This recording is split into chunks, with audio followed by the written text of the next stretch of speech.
ఎప్పుడొచ్చారు హైదరాబాద్కి? మేము వచ్చి 18 సంవత్సరాలు అవుతుంది. నాకేం పని రాకపోయి మేడం. మనకు పైసలు ముఖ్యం కాదు, మనకు మనిషి ముఖ్యం. ఏమైనా జ్యోతి వస్తలేవు, ఎందుకు ఇన్ని రోజులు రూమ్ అవుతాను మరి పనిచేయాలి. నాకు దుఃఖం ఆగలేదు, చేసిన అక్కడ మళ్ళీ మస్తు బాగుంది.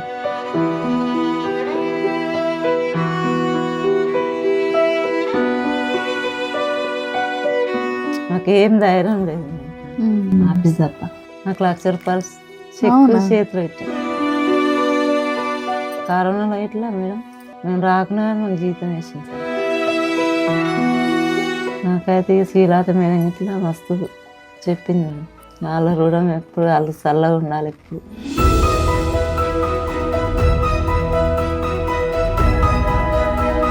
ఇంకా సార్ ఎట్లా అనుకుంటాడు, కానీ నేనైతే ఒక దేవునిలాగా మాకు